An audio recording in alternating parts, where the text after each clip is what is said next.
Welcome to Voices of Supported Employment, the podcast by Durham Enable. Each episode highlights the stories of individuals with disabilities, job coaches, and employers all working together to build a more inclusive workforce. We explore the impact of supported employment, showcasing how job coaches empower individuals and how employers can create disability-confident organisations. Join us as we break down barriers, inspire change, and work towards a future where everyone can thrive in the world of work. Welcome back again to the podcast. This is the third and final episode of Launch Week. If you have been listening since the beginning, thank you. If you have just joined us, thank you. We are pleased to have you here. Please keep downloading and leaving your reviews. In this episode, you'll hear about what supported employment has meant for Megan Welton, who is one of our team members here at Durham Enable. Megan shares her story of the challenges that her disability brings and how she has ultimately been enabled to maintain her job because of the model and values that underpin supported employment. Megan, welcome to the podcast. How are you? Hi, yeah, I'm doing really good, thanks. How are you? Yeah, really good. It's nice to actually have some time to talk to you. We work together, but we say we work together, but it's like virtual working together a lot of the time, isn't it? Sometimes we're in the same office. Yeah, sort of ships in the night kind of thing. No, that's what it feels like with all the hybrid working. But we do work on the same team here at Durham Enable, and I thought that it would be really nice for everyone listening to hear about what supported employment has meant for you from the point of view of someone who has a disability and was also looking for work, but from the point of view of someone who works within the sector as well. You know, you're a supported employment professional now. So that's what we're going to do today, really, is just have a chat as we normally do. You know, when we meet face to face, we'll have a chat, won't we? Yeah. And, you know, on Teams and whatever, but we'll have a chat about your journey and what this whole thing that is supported employment has meant for your life. Yeah. No, So, do you want to just introduce yourself? I've kind of given you a little bit of an introduction, but you want to introduce yourself and tell us who you are, what you do? Cool, yeah. So I'm Megan. I am 28. I work for Durham Enable. My official role is admin and data assistance for one of the strands of funding on our project, but I do quite a bit more than that. It's kind of been a bit of a job carve, which I'll probably talk a bit more about later. But yeah, I tend to sort out the admin for the LSE side of our project, and I also look at data trends and things like that, and see, you know, where we're supporting people and you know what we could do to improve that. A lot of the stuff I do as well, my kind of niche, as you will, is accessibility, especially like accessible information. So I'm a qualified easy read creator. I'm actually now about to go and do my advanced easy read qualification as well, so I'll be even better at it, hopefully. Awesome. That sounds good. Yeah, no, I'm quite excited about that one. But yeah, I do a lot of kind of changing documents into easy read format, or, you know, if you've got a 50-page jargony document that's just full of text, my sort of area is breaking that down into, you know, the most simple way that it possibly can be, so that it's accessible to everyone. Yeah, you do. Yeah, I know you do a lot of that work, but you also, did you say or did you not say, but you are like a self-confessed tech nerd, aren't you? Like, we know Megan is all absolutely. about tech. So if anyone needs anything done tech-wise, Megan's the person who gets that job. Oh, fully. Like, you know, in my spare time, my free time, I like to like sit and code for fun. Yeah. So like for fun. the nerd, the the nerdiest of tech nerds, absolutely. Well, Um, yeah, and you yeah, should. I also do. There's room for everyone. Everyone's Mm, need. Every type of person is needed, including tech nerds. absolutely, and I like to apply that to my work as well. I quite enjoy, looking at the latest accessible technologies and um, playing around with some of those and new apps and things, especially because a lot of what we do, coincides with things like well-being and um, various things like that. So when there's new apps or technologies that come out to support that, I quite like exploring those and seeing if they can support us in any way. Because I Mm-hmm. mean, you know, the future is technology, and technology is always like amping up so fast, Yeah. and it's definitely scary and a difficult thing to access. So my brain, wanting to advocate for people with disabilities and neurodivergences and being one myself, Hmm. my brain is like, okay, how can we harness this in the best possible way to make it the best for everyone? Yeah. Yeah. Oh, do you know? There's so much. There's so much in that, and um, we'll probably have to do another episode on AI and tech and how that supports Oh, with disabilities and neurodivergence and all of those things, and how it can actually be mm, something that's really beneficial. As scary as it can be on one side, actually the benefits you know are boundless. So it's yeah, that's you should give me yeah, another idea there. absolutely. That's really good. Oh, Okay, so brilliant. yeah, so you identify as a person with a disability and um deal on a daily basis with different challenges. Do you want to just talk to us about that and what that means for you, what it looks like for you? Yeah. So I sort of I don't know how to define any sort of specific disability. Um, they come kind of all bundled into one, but I'll just sort of go over generally some of the stuff that I struggle with. So I was diagnosed with a condition called precocious puberty when I was about 4, Hmm. um, which just means that I went through puberty at quite an early age, so that can have quite an effect on like bone growth and things like that. So um I've also got hypermobility, so my bones are a bit wiggly.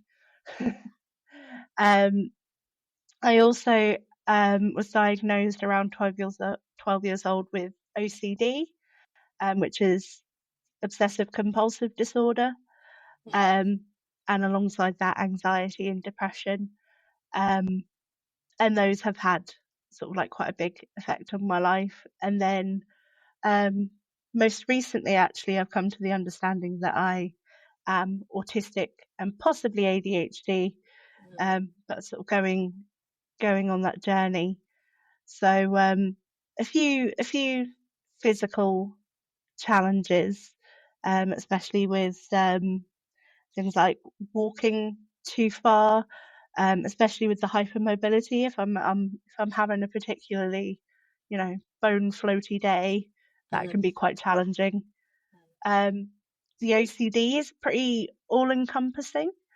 So I have the classic, what's known as contamination OCD, um, and that means that I have to sanitize and do various sort of cleaning things for my brain to feel safe.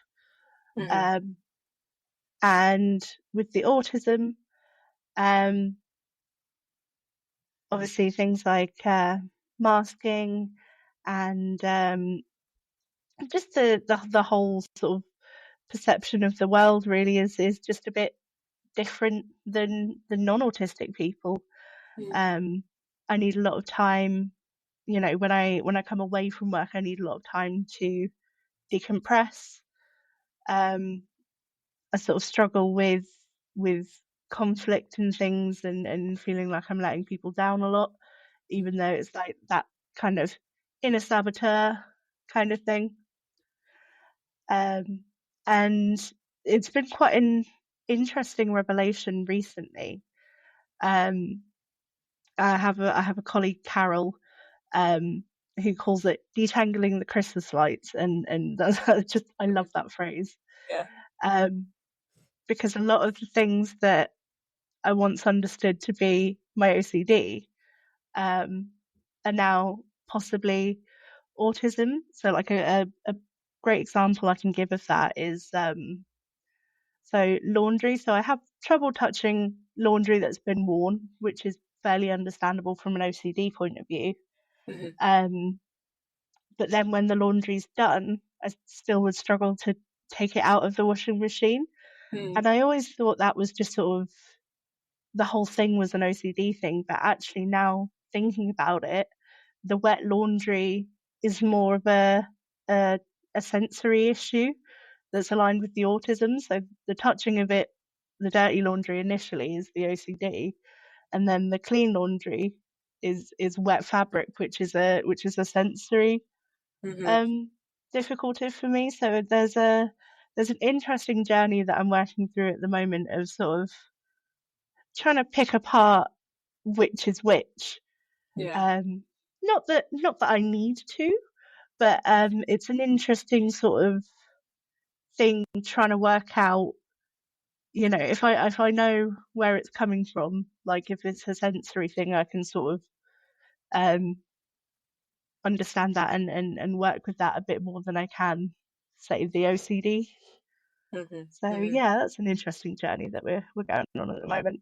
Yeah, yeah. So there'll be people listening, well, everyone listening, I think, whether they, identify as having a disability or not, will be thinking, one, yes, I can relate to what Megan is saying. I know that I have multiple um needs that have a significant impact on my daily living, and just getting through life, getting things Mm, done, just like yeah. you've been describing there, just in the briefest of detail about laundry.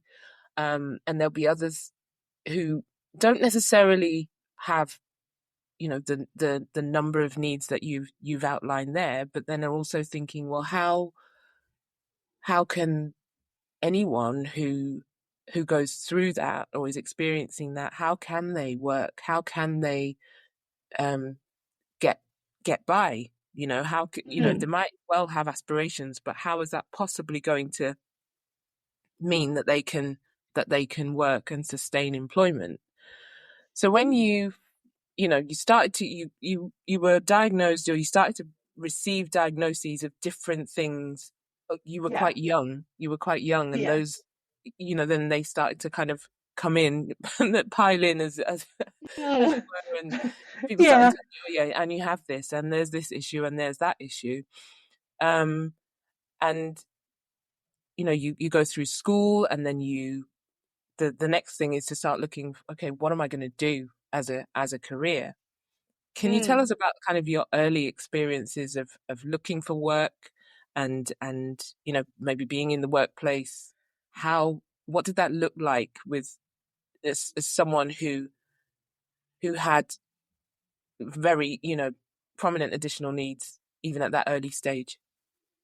Yeah. So, obviously it was quite daunting, and one of the things about growing up with disabilities and neurodivergence is you always know that you're not quite your average.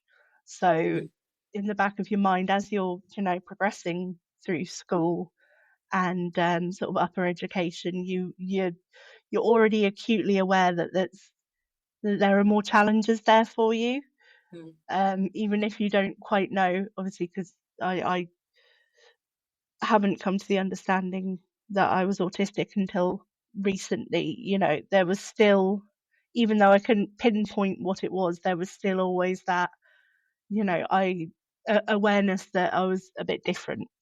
mhm, Um, and obviously that when you're thinking about and starting to go into the workplace, think about, what am I going to do with my life, which, is quite a daunting Yeah, prospect in itself. for And then anyone. Yeah, yeah, yeah. abs- And, you add in the sort of additional needs and things, and that it's that's just compacted really. Um, so my initial um, thoughts were that I was going to go to uni and do acting. But all the most prominent acting unis were in London, and at the time, when I was about 18, 19, my OCD was really quite rampant. Mhm. Um, and I was in quite a low place, and there was just no way that I could see myself moving out and living on my own, especially in London. So that kind of I sort of came to the conclusion that that's not that it seemed like the natural progression, but that just wasn't going to work for me. That wasn't Mhm. going to work. Um, and I'd always been like quite proactive in the community. So I'd like done volunteering at libraries and various other little bits. So I had a little bit of experience of the world of work, but from a very young, naive Mhm. sort of impression of that. And I think my first job that I ever had, um, yeah, I got that through my dad. So he was a delivery driver at a takeaway, Mhm. and they needed someone on the front of the tills. And because Mhm. I was always quite like tech minded, I could get to grips with the ordering system pretty easily. Um, so that was, I got that job kind of through my dad, and I started sort of working. I think it was 1 or 2 nights a week, just on the front of the shop till, which was fine for a little while. Um, but working around food and the environment like that, um, my OCD kind of started to kick in pretty Mhm. heavily. Mhm. Um, and like when I was handing out bags to customers and things, like if our hands touched while handing over the bags, I'd have to sanitize, Yeah. and things kind of snowballed as they do.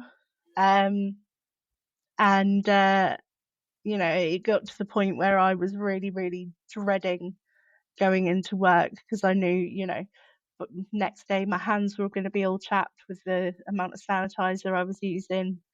Um, and, it wasn't the friendliest environment either. So I knew I was basically in for sitting, sitting lonely in a corner for a few hours with uh, a lot of sanitizer. And yeah, I got to the point where I was like, this really isn't ideal. This isn't great. Mhm. Um, so that was kind of my introduction to the world of work, and you know, it definitely could have been a lot better. Not Yeah. not that it was awful, I think I got till experience and shop floor experience and customer facing experience and Mhm. all of these things, but not really knowing about myself or what reasonable adjustments were, or just any of the things that supported employment offer, Mhm. and just not being aware of any of those things. Mhm. It definitely could have been a better there could have been a better introduction to the world of work, I think. Yeah, and I think it's good that you have actually been able to kind of pick up on the things that worked well.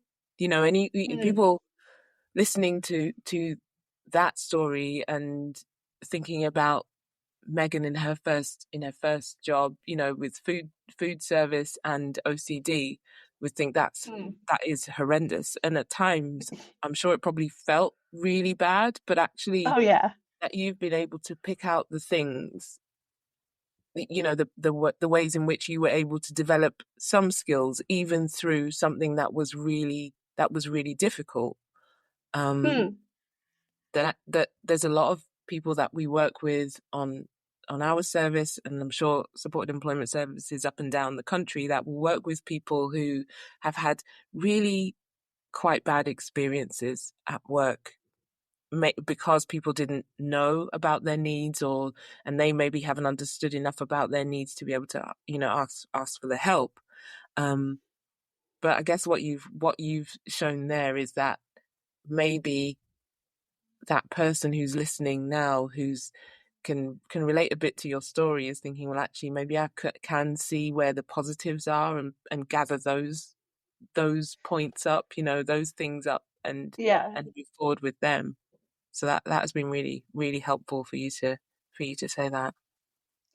Yeah. I mean, there's always one of the things we talk about a lot is transferable skills, and having done like my main qualification in acting and then not gone into specifically an acting job, you think, well, where's the transferable skills in those? But actually, talking to customers, talking over the phone, there's so many sort of little things that you pick up in everything that you do, even if you come to the end of an experience, like I came to the end of that experience of work and it was like, okay, overall not the greatest thing, wasn't particularly positive. Yeah. There's always going to be things that you can pick out, even just from hobbies and things like, even video gaming improves your reaction times and your ability to spot details. So there's always like hidden skills in Mm-hmm. things that you're doing that you don't even realize. Mm-hmm. Absolutely. And I know I've heard, and there were people listening who have heard your story in its entirety, and I know that there were a series of jobs and roles that Yeah. followed the Yeah. food the food experience, which were equally as, I don't even know what the word is to use, Megan. Can I use Challenging. entertaining? Yeah. um, Yeah, we'll go with and that. ended in much the same way, but you still, took the skills and the learning from each of those. um Yeah. and like I say, we're going to have many more conversations, so I'm sure we will hear about those in at a later date. But Mm. so let's kind of fast forward towards your introduction to supported employment, the world of supported Yes. employment. How did that come about? And then, yeah, just kind of where have you how have you Yeah. traveled through that journey? Hmm.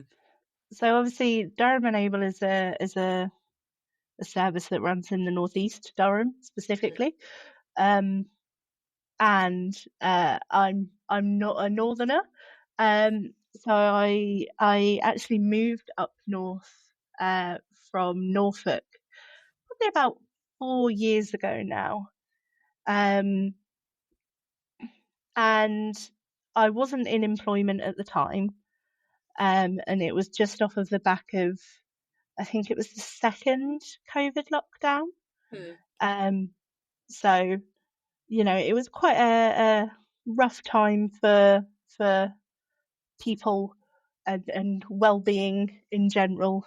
I think a lot of people were feeling quite rough, especially when when the um, when the restrictions were lifted and people were going back into work.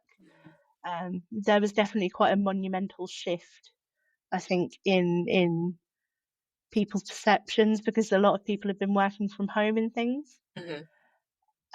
So when I moved to the north, um, I had intended to start up my own business, but my partner actually saw an advert for a job that was that was going to be really good for me, and it was on an old scheme called Kickstart. So it was a government funded scheme that would help people get into sectors that maybe they hadn't worked in before.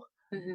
Um, so I joined this company as a sort of admin and marketing um, assistant, and I got some really good skills out of it. And it was specifically a role around, or the company was based around supporting people with disabilities into employment. I don't think they were specifically supported employment. They had like several different projects going on. But yeah, I worked there through the Kickstart for about a year. And then because the Kickstart scheme had ended, like my funding allocation was ended, unfortunately, that company couldn't afford to keep me on at that time. But I'd actually met somebody through that employment who worked at Durham Enable, because they were supporting someone who was with the company I was with while working at Durham Enable. Mm-hmm. And we'd had a couple of chats about, how I was finding the Kickstart scheme and sort of what it involved in things, because she wanted to know about that for her job seeker. So we'd gotten quite a good relationship at this point, and I mentioned that my Kickstart scheme was finishing, and I didn't have anything to move into. And she suggested that why didn't I apply for Durham Enable, because there were some new roles coming up. And yeah, so that's what I did. I applied to Durham Enable, and I was initially a job coach assistant. Mm-hmm. And that role involves sort of a lot of the initial and sort of finishing work with job seekers. So things like going out to first visits, kind of exploring what Durham Enable is, whether that person, is right for the service, whether the service is right for them, that kind of thing. And I worked about, I think I was about 5 or 6 months in that role, but I did have some struggles within that role. Again, the sort of disabilities and neurodivergences had flare-ups, as they, inevitably are going to do. And I actually went through a little bit of a rough period there. When I thought, oh, well, this employment is clearly going to come to an end again because of these things. I really don't know what to do. Everyone's going to think that I'm inadequate at my job and that I'm not trying. And I'm absolutely trying my hardest, but it feels like I'm swimming against the tide. And, all of those horrible sort of self-doubt thoughts that you get when you're struggling with something and it feels like it's kind of spiraling out of your own control. But unlike previously, because Durham Enable is what it is, I was almost like Durham enabled from within the service. Yeah. And these struggles were recognized, and rather than it being a feeling like I'm a complete liability and I'm not any good at this job and blah blah blah, my skills within that were definitely recognized. But it was, and I was approached about what were the aspects of the job that I found difficult. And a few conversations later, some chats about reasonable adjustments and what was available and all of those kind of things, and a sort of different job carved opportunity was presented to me, which is the one I now work on, the LSE data and admin assistant. Because it was picked up that I while I was struggling more with the the kind of home visits and organising my taxis and some of the OCD things within the job coach assistant role.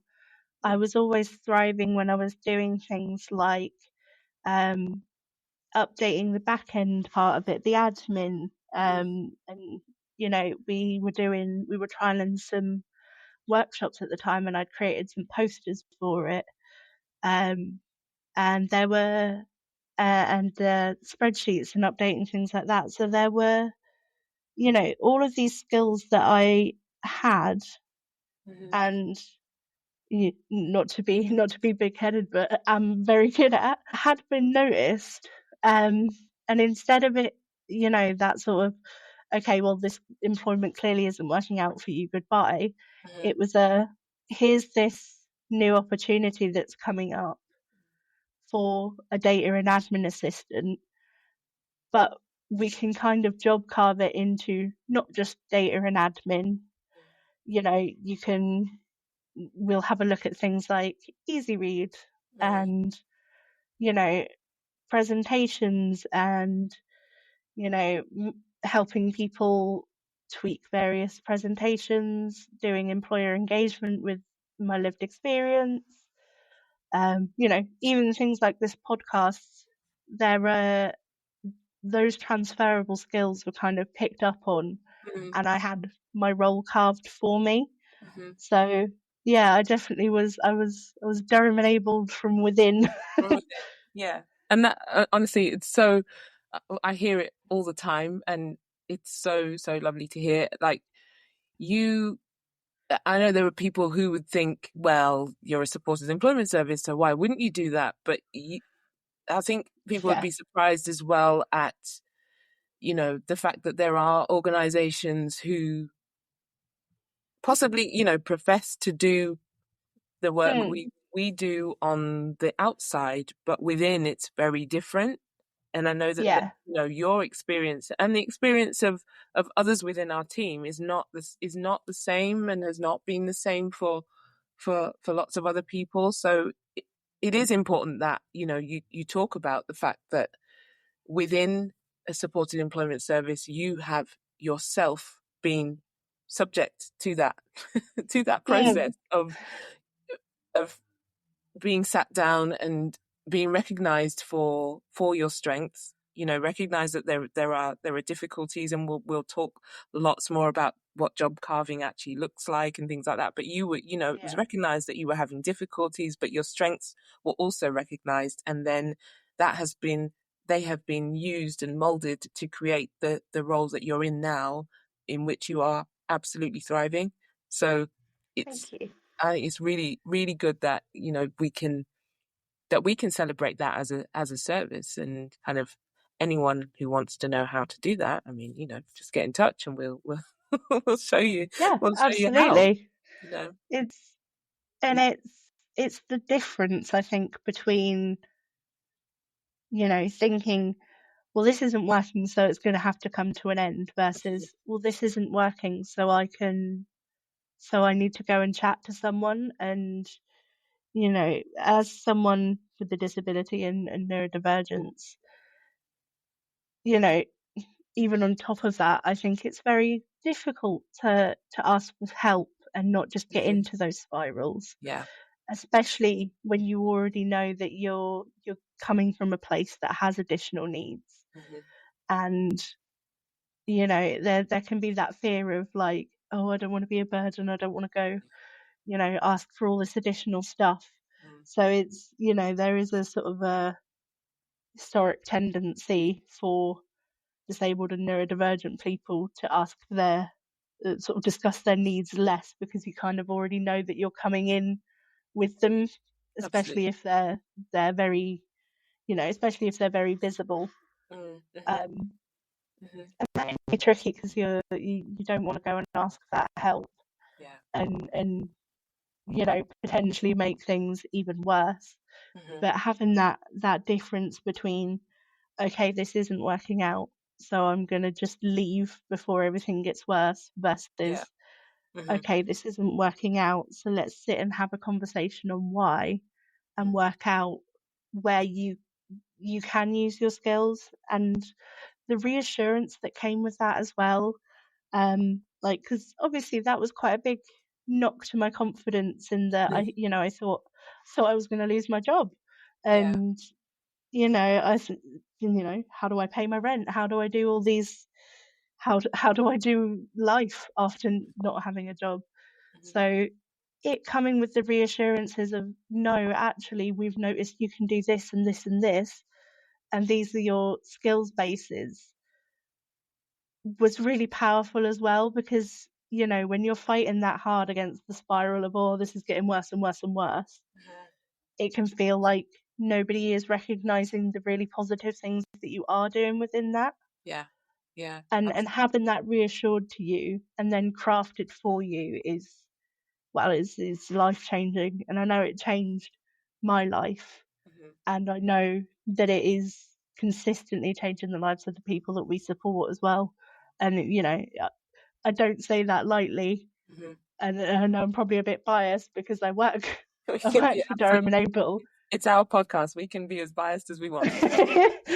But no, we genuinely are. I mean, I talk to my friends, and I have a circle of friends that are also neurodivergent and or disabled, and I talk about some of the work we're doing, and they echo that. It's like, wow, I can't believe that this is what you get to do on a daily basis, and kind of almost give that back in a Yeah. way. Yeah. So yeah, it's life changing, and I'm very proud and happy to say that it is. Yeah. Well, I'm very proud. Everything you have said, um, absolutely resonates with me. I am, someone with a disability, visual impairment as well, and everything you said around the fear of asking for help because you don't want to seem like a burden, or you feel like you're failing. All of those negative sort of thoughts and feelings that come up, um, that are stopping a lot of very, very talented people being part of the workforce, and Mm. that's why we need to blow our own trumpets. Like you said, you didn't want to blow your own trumpet, but actually we should be shouting from No, the no, roof absolutely. about the what supported employment can bring to not only the people with disabilities, but the workplaces as well. What you bring to our team is phenomenal, and people will say that. This you just Thank you. you just get the tech. Megan codes for fun. I mean, if you can find someone who codes for fun, you're doing all right. So yeah, I mean, we could go on, and it's been Mm. so lovely to talk to you today, Megan. And every time Thank we you. kind of chat, I learn something new, and I really hope people who've listened today can take something from what you've said, and take some encouragement as well from what you've said. Is there anything, kind of as we close, thinking about this whole what supported employment has meant for you, is there anything you want to kind of leave the listeners with, um, yeah, around encouraging them within their disability, or, to seek out the services of a supported employment service near them? Yeah, so you know, I know from personal experience how hard it can be to reach out and make that first step. And I was really quite lucky. I was in a workplace that kind of almost caught me as I was falling out of that security. But you guys might not have that, or if you're a business, you might be looking for something, or wanting to understand and support people, but not really sure where to start.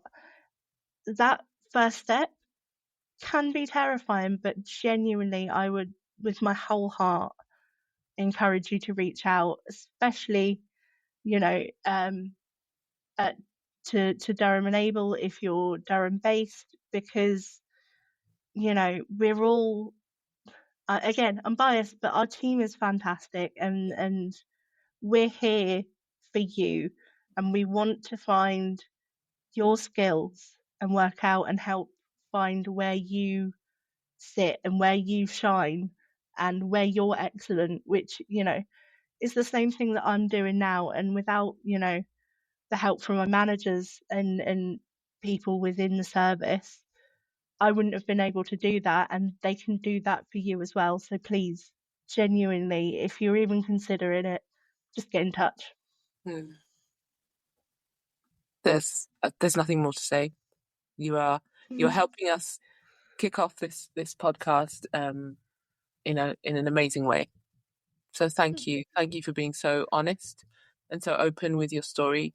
Thank you for having me. Yeah, you're so welcome. And even if I always say we have these conversations, and even if there's one person that resonates with it, that's enough, isn't it? If it's only one person, it's enough. 100%. 100%. Thanks so much, Megan, and cheers. We'll speak soon. Thanks. See you soon. Bye. Bye. Thanks for tuning in to Voices of Supported Employment. We hope you found today's episode inspiring and insightful. If you did enjoy it, please make sure you subscribe wherever you get your podcasts so you never miss an episode. And don't forget to download, rate, and leave a review. Your feedback helps us reach more people and spread the message of inclusion. Until next time, let's continue working together to create a workforce where everyone knows that they are safe, seen, and supported.